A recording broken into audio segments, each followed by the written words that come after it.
Have you ever wondered why a price of $99 sells more and a price at $100 doesn't? Well, this is all with psychology.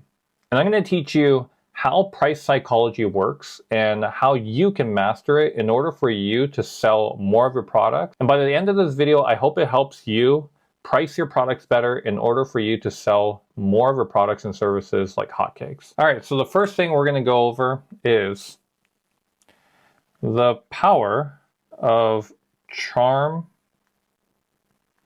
pricing. All right, so what is this? Now, studies show that numbers that end with a 9 and or a 5 has a higher likelihood of selling. Now, for example, take a look at this. If a dress is sold for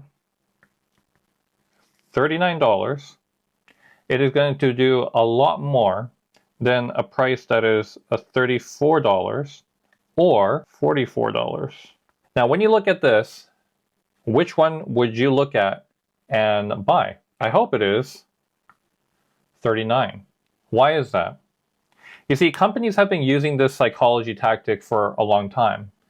And the reason why they do this is because companies and CEOs from all over the world, whenever they have these meetings, right? Whenever these CEOs have these global meetings, they discuss these type of things. What if we all just price our things at $39.99, $49.99? Why? Why is that? Everyone thought it was for tax purposes, but no, it isn't. It is actually because if you put $39.99, of course, you may think it is $40. But if you put $40 next to 39, which one are you going to get? 39, because it's $1 cheaper. That's kind of like the psychology of people. When they see this, they're like thinking, oh, it's cheaper than 40, so I'll buy it. But whenever they say 44, it's like, well, it's not quite at 45, but it's still not 40, so I'm not going to buy it. There's a lot of thinking involved in a person's mind that happens really quick, subconsciously, in order to make a purchasing decision. Now, here's another way to use psychology to boost your sales. Have you ever seen subscription services usually having maybe 3 different types of subscriptions that you can kind of go off of, 3 different packages? They usually have like this layout. This in and of itself right here is psychology. Why? Is because they usually would have this one being 50% off. They might have this one being 50% off too, but what this middle one's going to have is another one having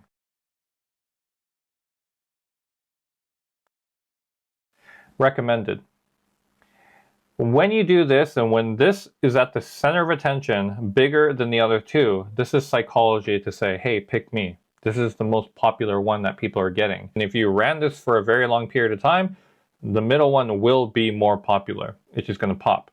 And they usually have these other 2 right here as decoys. And this is what's called the decoy tactic. When you use this tactic right here, it basically teaches everyone that views the page to say, go for this one. Highlight the one that you want people to go for. And the pricing structure should, reflect that. So again, this is one way to do. Another way to use psychology in pricing. Now, on top of that, you're going to have prices that are like, let's just say this one is 39, right? $39.99. This one is at $50.99. And then this one is at like $199.99. Like, you're almost, if people get this one right here, great, right? You're making a lot of money. But if people buy this one right here at a fairly decent price, you're probably going to get more sales volume from this one. It's just the way it is with psychology, right? Now let me show you the next one here. This is called anchor and adjustment, okay? Now, let's just say you have bananas, okay? Wow, those are horrible bananas, but don't worry about it. Okay, let's just say this one, I don't know how much bananas cost these days, but let's just say this one is at $2.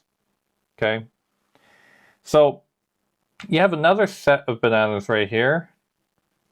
Hey, those are better. Okay, and then you have another set right here that are, let's just say, $1.50.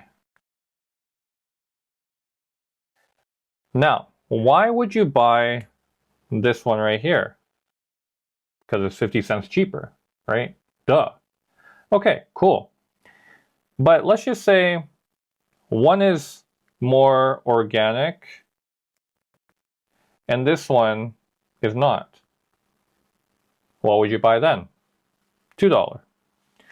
Just because this one says organic and healthier, you would pay more for it, right? Because people would prioritize their health usually over buying a cheaper one that is not organic.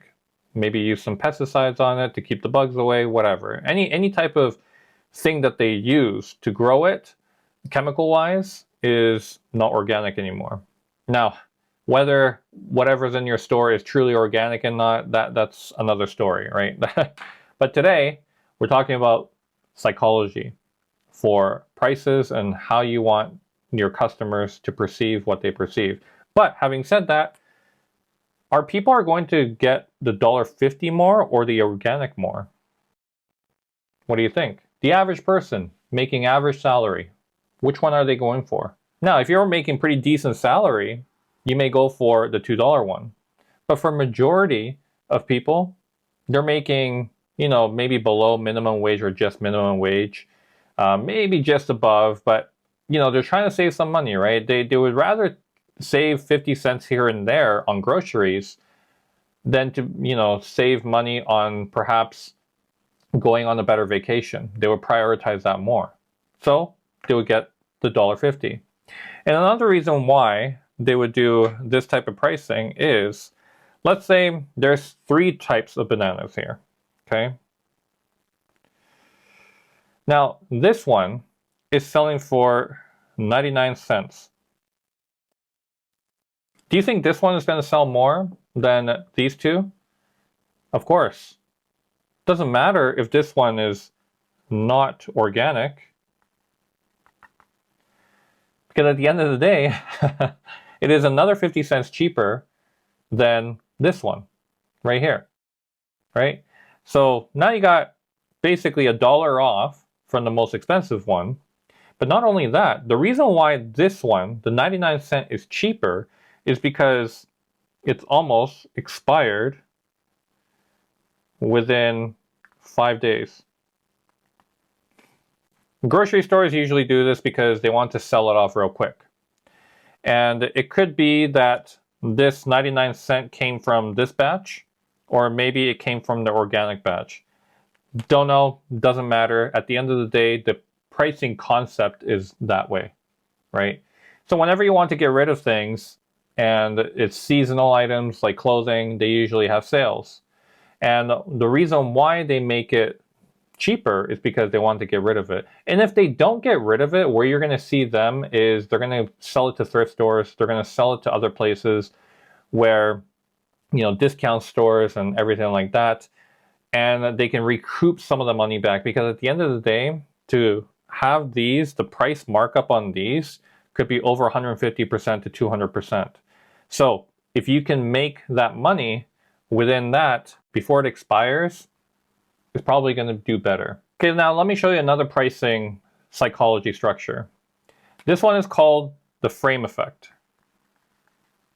Now, the frame effect is basically packaging things in a way that is basically the same price, but showing it differently in order for the viewer to make it seem like it's more affordable. Okay, I'm going to give you a quick example here. Let's just say I'm going to sell you a gym membership for $999.99. Okay? Now, if I said that to you right now, would you buy it?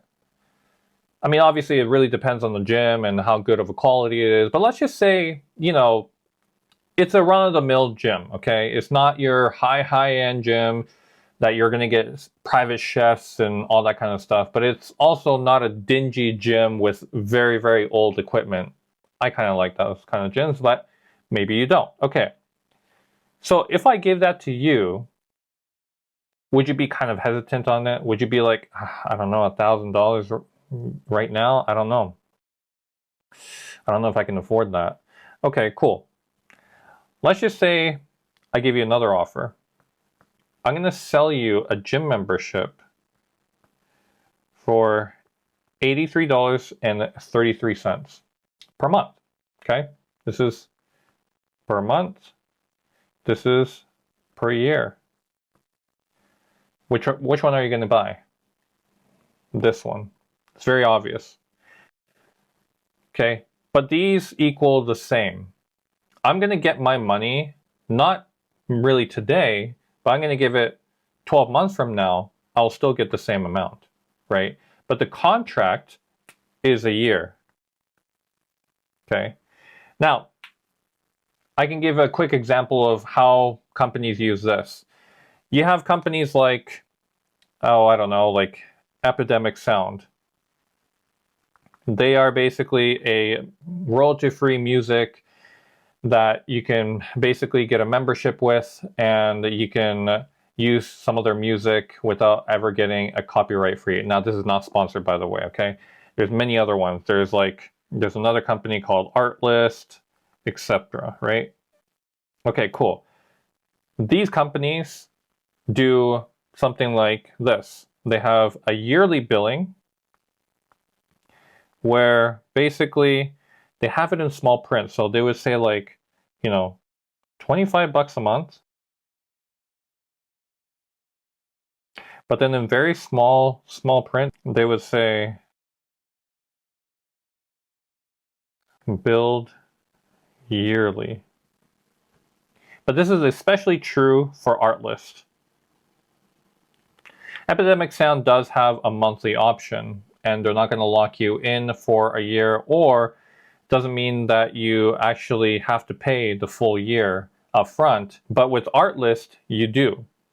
It may say $25 a month, but they are going to charge you at one time the entire fee for 1 year, but they just show you $25 a month. And by the time, they're hoping that by the time you select $25 a month package and you go through the entire process of, going through to basically get to the checkout page and noticing that the bill is a lot higher than $25 a month, and you realize that this is billed for the entire year, you're probably going to commit to it more often than not. And that's what they're betting on. All right, last but not least, this pricing psychology is called the endowment effect.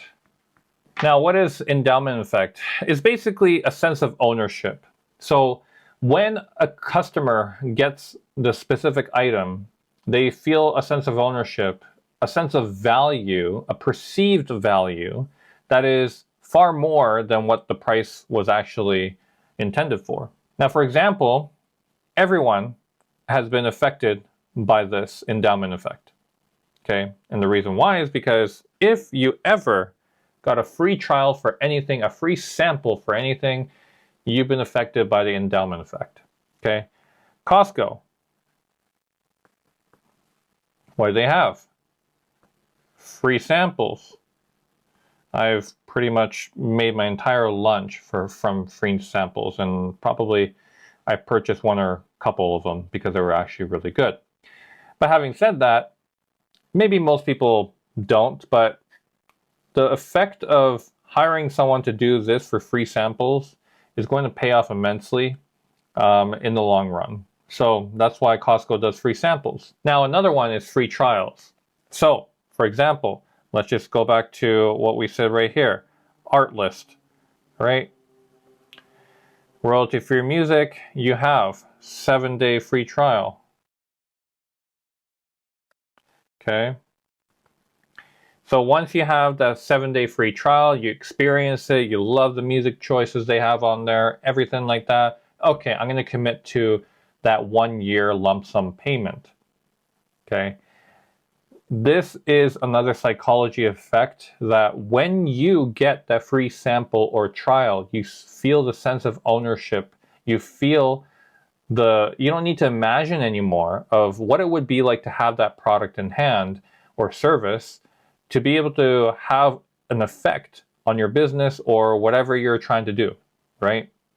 Now, once you make that a routine, what they're hoping for, at least for these companies, is that the customer feels that this is going to be a part of their routine that they need to have, and they either subscribe or they buy that product. Now, obviously, with subscription, there is going to be a different psychology of, forgetting, right? So subscription services, they hope that customers forget about it. And, even if they don't use that service, then, hopefully they don't notice the fact that they're subscribed. Obviously, there's apps right now where you can, eliminate forgetting that you have subscriptions, like I think Rocket Money or something is one of them. Again, not sponsored. But look, these are the 6 psychology tips that I can give you in order for you to provide better prices for your products, but also know what you are affected by.